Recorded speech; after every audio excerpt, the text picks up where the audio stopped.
kata moingo mano. Yuto mag puothe omedore pacho ka gata malo 7 higa mar 2023 kipimo kod higni 3 mokalo. Kama bende okelo medruok kwan omenda ma piny Kenya oyudo kokalo kuom yuto mag puothe. Kata kamano, kwan rech ma iluwo e nembe ma pacho ka to odok piny. Ma en kaluwore kod report mogol kod Kenya National Bureau of Statistics (KNBS) ma bende oyango ni piny Kenya nokelo mauta matin e pacho ka higa mar 2023 ka bende kwan jogo ma otudnegi teko mar sitima e miechgi bende odok piny. Lydia Okeyo nigi mathoth.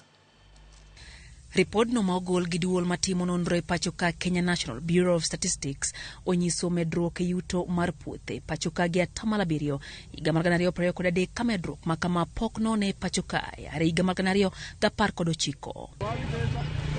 Pur mar chayo kelo omenda maromo siling bilion 176.3 higa mar 2023 ka ipimo gi siling bilion 156.7 e higa mar 2022. Niang' no kelo siling bilion 34.1 higa mar 2022 ka ipimo gi siling bilion 28.4 mano yude higa mar 2021. Yuto mar oduma omedre ka oya siling bilion 7.9 higa mar 2022 nyaka siling bilion 11.3 higa mar 2023. Maua okelo yuto mar siling bilion 153.7 e higa mar 2023 ka ipimo gi siling bilion 147.1 e higa mar 2022. Yuto mar chak bende omedre ka oya siling bilion 36.8 e higa mar 2020 siling bilion 41 e higa mar 2023. Kata kamano, yuto mar kahawa to odok piny gi siling bilion 7.4 nyaka siling bilion 19.9 e higa mar 2023. Kenya National Bureau of Statistics oyango ni kwan rech ma iluwo e pacho kae odok piny gi 7.1 ka oya e tan 173.7 e higa mar 2022 nyaka tan 161.3 higa mar 2023.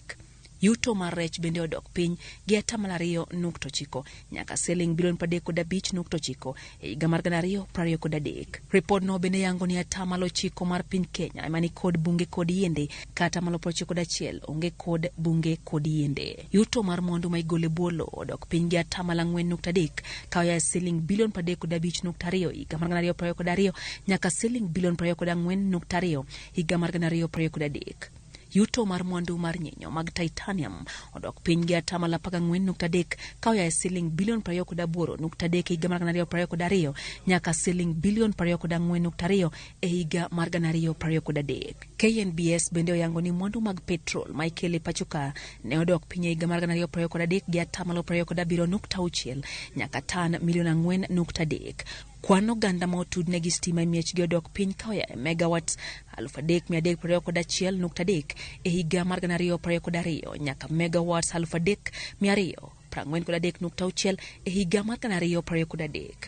Dwaro mar teko stima e pacho kata omedre ka oya gigawatts 12,985.4 kuom saa ka saa higa mar 2022 nyaka gigawatts 13,423.6 kuom saa ka saa higa mar 2023. E higa mar 2023 atamalo 83.4 mar teko stima ma itiyogo e pacho ka ne olosi koya kuom mwandu ma itiyo godo nyadinwoya kata renewable sources. Ka higa mar 2022 atamalo 85.4 mar teko stima ne olosi ka oya kuom mwandu go. Lydia Okeyo, Ramogi TV, Nairobi.